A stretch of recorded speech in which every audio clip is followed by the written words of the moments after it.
Plus ICS YouTube channel में एक बार फिर से आप सभी का स्वागत है। बिहार पुलिस की तैयारी करने वाले सभी अभ्यर्थियों के लिए, सभी छात्र छात्राओं के लिए बहुत बड़ा सुनहरा मौका वापस मिलने जा रहा है। बिहार सरकार ने होली से जस्ट कुछ दिन पहले आप सभी के लिए लगभग 19,000 या यूं कहें कि 20,000 पदों के लिए बिहार पुलिस में वैकेंसीज जो है वो जारी की है, जिसके बारे में अभी हम लोग डिस्कस करेंगे। उसका नोटिफिकेशन आ चुका है, आप सभी के लिए बहुत बड़ी खुशखबरी है। जो भी स्टूडेंट बिहार पुलिस की तैयारी करते हैं, बिहार पुलिस में जाना चाहते हैं, तो आपके लिए बहुत सही समय आ गया है भरपूर तैयारी में लगने का। तो फॉर्म को कैसे भरा जाएगा, क्या क्या चीजें हैं, क्या क्या जानकारी है, कब डेट इसका लास्ट है, कब से ये शुरू होगा, सारी चीजों को हम डिस्कस करेंगे इस वीडियो में। तो शुरू से अंत तक आप बने रहेंगे इस चैनल पे, इस वीडियो में। और अगर आप इस चैनल पे नए हैं तो इस चैनल को सब्सक्राइब करेंगे, ताकि और भी आने वाले एग्जाम्स के नोटिफिकेशन आपको जल्दी से जल्दी मिल सके। ठीक है, तो आइए शुरू करते हैं। ये देखिए हमारे पास जो नोटिफिकेशन जारी किया गया है बिहार पुलिस को लेकर के, आप देख सकते हैं ये जो नोटिफिकेशन आया है ये 2025 का समझ लीजिए कि ये पहला नोटिफिकेशन होगा बिहार पुलिस की तरफ से। आप स्पष्ट देख पा रहे हैं कि इसको जो फॉर्म भरने का डेट जो है वो 18 मार्च से शुरू होगा, जो कि पूरे एक महीने तक 18 अप्रैल तक चलेगा। ठीक है, 18 मार्च से आप फॉर्म अप्लाई कर सकते हैं, 18 अप्रैल जो है वो इसका लास्ट डेट होगा। और क्या चीजें हैं आपके जानने लायक, आप देखेंगे टोटल जो नंबर ऑफ पोस्ट है 19,838, ये आपका टोटल पोस्ट है, जिसमें से 6,717 पोस्ट जो है वो लड़कियों के लिए, महिलाओं के लिए रिजर्व है। तो टोटल अच्छी खासी वैकेंसीज आपको देखने को मिल रही है।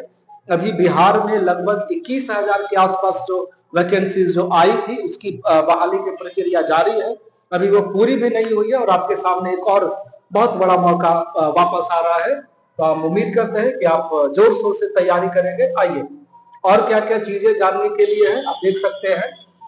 अगर आप अनरिजर्व कैटेगरी से हैं, अगर आप पिछड़े वर्ग के मेल कैंडिडेट हैं, तो जो आपका हाइट है वो 165 सेंटीमीटर होना चाहिए।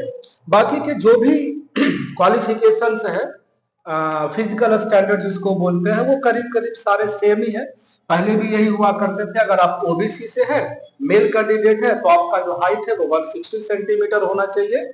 और एससी और एसटी कैटेगरी के छात्रों के लिए, पुरुषों के लिए 160 सेंटीमीटर, जबकि सारी महिलाओं के लिए हाइट का क्राइटेरिया 155 सेंटीमीटर रखा गया है। बाकी ये जो है आपका क्या बोल सकते हैं आप, जो एक्सपेंशन है, जो सीने का एक्सपेंशन है वो 81 सेंटीमीटर होना चाहिए, और फुला करके कम से कम 86 सेंटीमीटर होना चाहिए। बाकी आप एक हल्का सा चीज देख सकते हैं कि सीने में जो डिफरेंस है ना, मतलब कि सांस लेने के पहले और सांस लेने के बाद में जो मैक्सिमम एक्सपेंशन है उसमें 5 सेंटीमीटर का अंतर होना चाहिए। अगर नॉर्मल आपका 79 है तो वो फिर 84 तक जाना चाहिए। ये बेसिक स्टैंडर्ड है, ये सारे लोगों का फुलफिल हो जाता है, इसमें ऐसी कोई दिक्कत वाली बात है नहीं। ये देखिए आपके लिए एज की बात की जा रही है।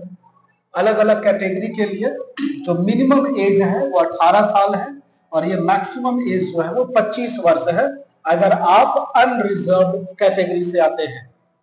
अगर आप रिजर्व कैटेगरी से है, पिछड़ा वर्ग है या फिर अत्यंत पिछड़ा वर्ग है, तो आपके लिए 2 साल की छूट दी गई है। इसका मतलब हो गया कि मिनिमम तो 18 वर्ष ही होगा, लेकिन आप मैक्सिमम 27 वर्षों तक फॉर्म को अप्लाई कर सकते हैं। पिछड़ा वर्ग की और अत्यंत पिछड़ा वर्ग की महिलाओं के लिए न्यूनतम उम्र सीमा जो है, मतलब उसमें 3 मैक्सिमम आप करेंगे 3 वर्षों की छूट दी गई है।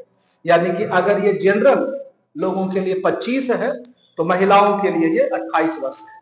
ठीक है, लड़कियों के लिए स्पेशल प्रावधान जो है वो बिहार सरकार का हमेशा से रहता है। आइए और क्या चीजें हैं जानने के लिए आपके लायक, ये सारा का सारा नोटिफिकेशन है।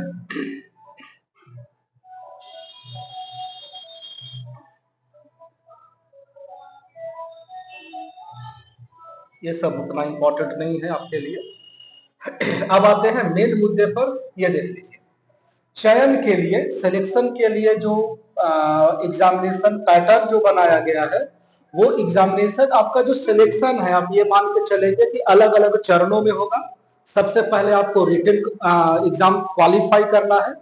जैसे ही आप रिटन एग्जाम क्वालिफाई करेंगे, आपका आपको फिजिकल के लिए बुलाया जाएगा। उसके बाद आपको मेडिकल के लिए डॉक्यूमेंट वेरिफिकेशन, उसके बाद फाइनल। ठीक है, बाकी आप अच्छे से जानते हैं कि यहाँ पे देखिए आप लिखा हुआ है, आप ये देख सकते हैं स्पष्ट लिखा हुआ है कि जो रिटन एग्जामिनेशन है वो 100 अंकों की होगी। 2 घंटे टोटल इसके दिए जाएंगे आपको। टोटल नंबर ऑफ क्वेश्चन जो है वो 100 प्रश्न होंगे, 100 अंक होंगे। 100 प्रश्न के लिए 100 अंक निर्धारित है। 1 अंक दिया जाएगा आपको एक सवाल के लिए। ठीक है, ये चीज हो गया। इसके बाद आपको, हाँ ये भी इंपॉर्टेंट है आपके लिए, देखिए कि टोटल 5 गुना कैंडिडेट को फिजिकल के लिए बुलाया जाएगा, इनवाइट किया जाएगा। तो मान करके चलिए कि लगभग 19,900 के आसपास में है, 20,000 के आसपास वैकेंसी है। तो 1 लाख कैंडिडेट्स को फिजिकल के लिए क्वालिफाई करवाया जाएगा। ठीक है, चलिए 5 गुना रिजल्ट जो है वो दिया जाएगा। यहाँ देखिए साफ लिखा हुआ है कि जो रिटन एग्जामिनेशन है वो मेरिट लिस्ट का बेसिस नहीं है। लिखित परीक्षा सिर्फ और सिर्फ शारीरिक दक्षता में, यानी कि फिजिकल में अटेंड होने के लिए, फिजिकल में शामिल होने के लिए लिखित परीक्षा जो है सिर्फ उसका एक बेस है, सिर्फ आधार है। आपको रिटन क्वालिफाई करना होगा।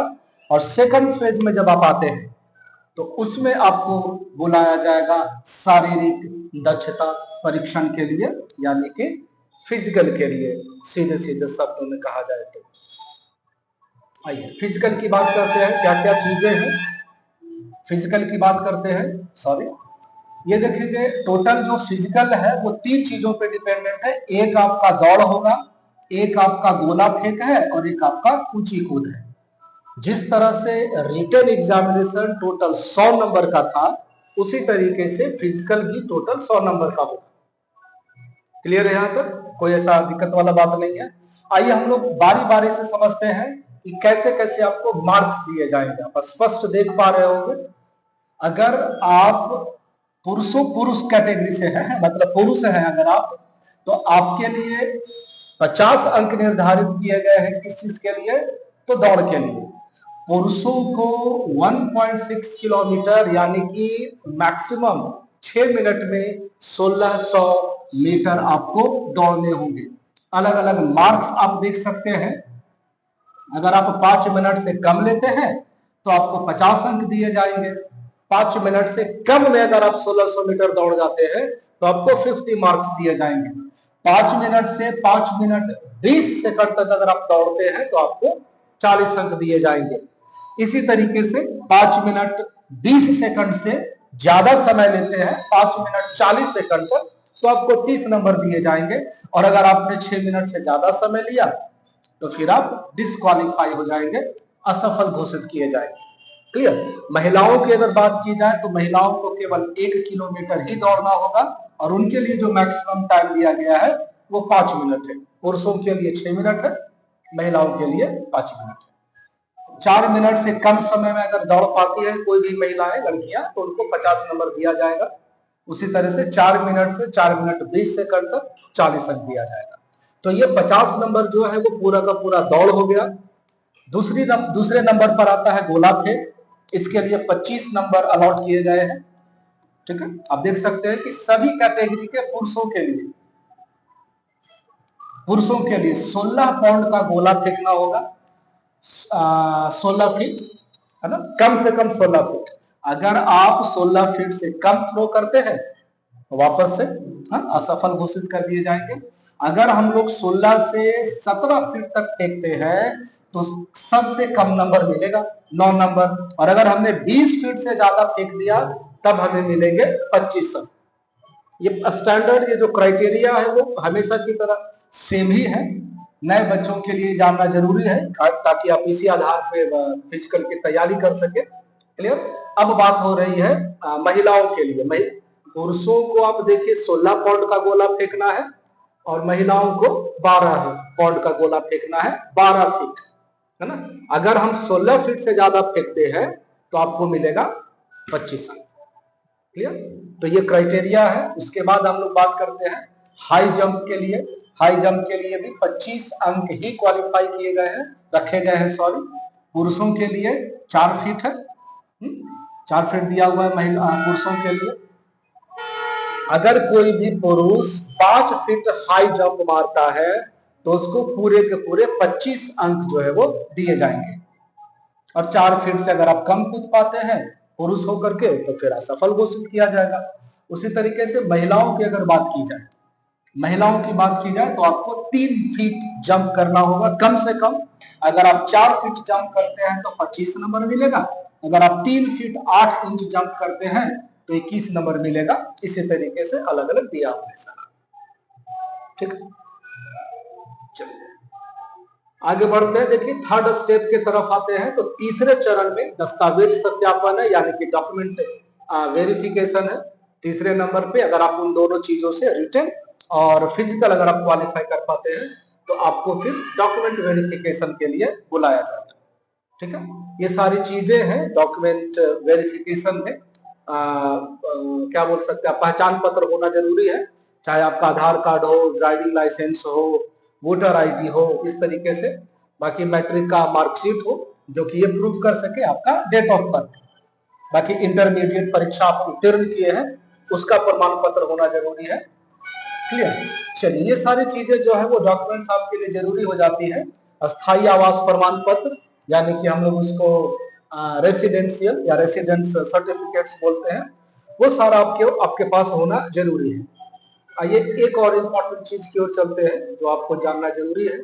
ये देखिए वापस वही चीज बताया जा रहा है कि जो मेधा सूची है, यानी कि जो मेरिट लिस्ट है, वो रिटन परीक्षा के आधार पर नहीं होगा। रिटन परीक्षा केवल शारीरिक दक्षता परीक्षा में यानी फिजिकल में पास होने के लिए जरूरी होगा बस। यहां तक ठीक है? चलिए आगे बढ़ते हैं।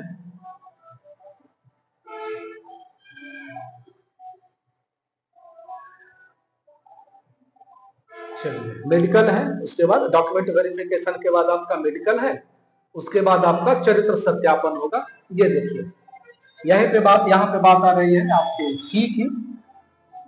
अगर आप अनुसूचित जाति और जनजाति के अभ्यर्थी हैं, कैंडिडेट हैं, तो आपको 180 रुपए देने होंगे।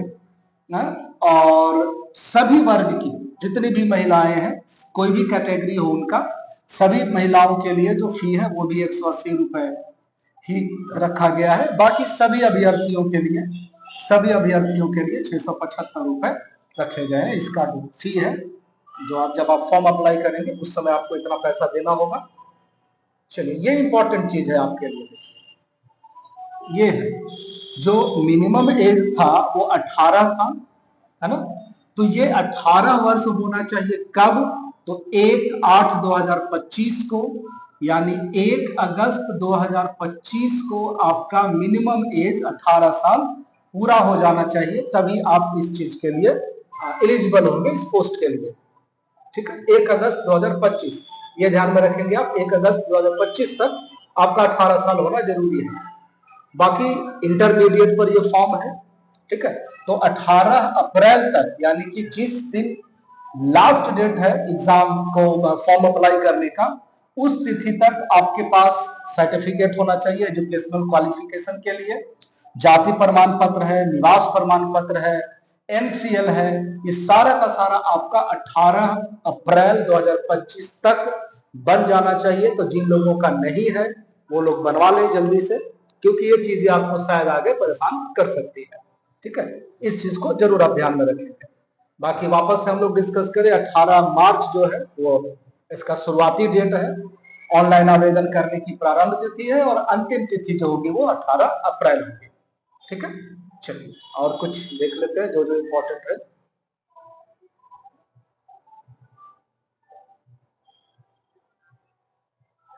ये हल्का सा चीज आप देखें, ये इंपॉर्टेंट हो सकता है कि जब भी हम फॉर्म भरते हो तो हमारा सारा जो सूचना है, सारा इंफॉर्मेशन जो है वो सही होना चाहिए, वो बाद में प्रॉब्लम हो जाता है। जैसे एग्जांपल के तौर पर आप देखिए, यहाँ से अभ्यर्थी का जो फोटोग्राफ है वो कलर होना चाहिए, है ना, और 2 माह के अंदर का फोटो हो, उसका जो बैकग्राउंड है वो व्हाइट होगा, है, और उसका साइज है, जब आप फॉर्म अप्लाई करते समय अपलोड करते हैं फोटो को, तो 15 KB से 25 KB के आसपास होना चाहिए आपका साइन भी और सिग्नेचर भी, जो कि हिंदी और अंग्रेजी दोनों में होगा। तो ये सब थोड़ा सा ध्यान में रखेंगे आप। जैसे टोपी पहन लेते हैं कुछ लड़के चश्मे पहन लेते हैं, तो वो सारी चीजें ऐसा ना करें, वो डिस्क्वालीफाई करने का एक कारण हो सकता है आपका। ठीक है, चलिए एक चीज और इम्पोर्टेंट है, जो हमारा सिलेबस है वो मिस हो गया है, उसको एक बार देख लेते हैं। बाकी चीजें एकदम से क्लियर हो गई होगी, एक बार वापस आ जाते हैं।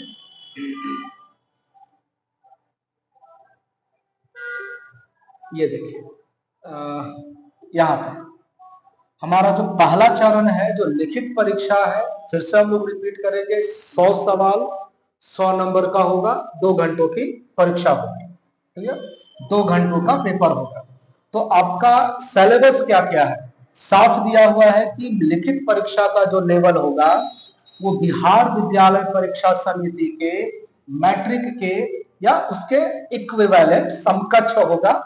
हिंदी पूछी जाएगी आपसे, अंग्रेजी है, मैथ्स है, social science, history, geography, economics, political science, उसके बाद साइंस है, फिजिक्स है, केमिस्ट्री है, बायोलॉजी है ना, वनस्पति शास्त्र है, ये सारी चीजें हो गई। उसके बाद करंट अफेयर से भी सवाल हो सकते हैं, क्लियर। बाकी आप डिटेल देखना चाहते हैं तो ये हमारा वेबसाइट है, हमारा नहीं, माफ कीजिएगा, बिहार सरकार का वेबसाइट है, जहां पे आप जाकर के चीजों को चेक कर सकते हैं। ठीक है, तो फाइनली हम आते हैं कि ये बहुत बहुत सुनहरा मौका है वैसे सभी विद्यार्थियों के लिए जो लास्ट बार चूक गए थे, किसी कारण से उनका नहीं हो पाया था, उनको वापस एक अच्छा मौका मिला है। तैयारी पे जोरों शोरों से लग जाएंगे। 18 मार्च 18 अप्रैल लास्ट डेट है इसके लिए, ठीक, क्लियर। बाकी हम लोग अपने तरफ से बिहार पुलिस की तैयारी के लिए बहुत जोर शोर से मेहनत करने जा रहे हैं। बस ये होली का फेस्टिवल जैसे ही समाप्त होता है, जिस दिन से आपका ये फॉर्म भरना शुरू होगा, 18 मार्च से ही हम लोग बिहार पुलिस के लिए स्पेशल एमसीक्यूज सेट जो है वो शुरू करने जा रहे हैं। बिल्कुल चुनिंदा सवालों को, बोलते हैं ना कि पेपर में छपने लायक सवालों को डिस्कस करेंगे। आपको बहुत बेनिफिट होगा, अलग अलग सेक्शंस के, चाहे वो जनरल स्टडीज हो या फिर साइंस हो, बहुत मजबूती से इंपॉर्टेंट क्वेश्चंस को डिस्कस करेंगे हम लोग। तो अगर आप तैयारी करना चाह रहे हैं, तैयारी को और मजबूती देना चाह रहे हैं, तो हमारे साथ लगातार बने रहेंगे आप, ठीक है। बाकी अगर आप इस चैनल पे नए हैं तो एक बार फिर से हम रिक्वेस्ट करेंगे चैनल को सब्सक्राइब करें, ठीक है। बाकी सबको होली त्योहार की बहुत बहुत शुभकामनाएं। थैंक यू, मिलते हैं अगले वीडियो।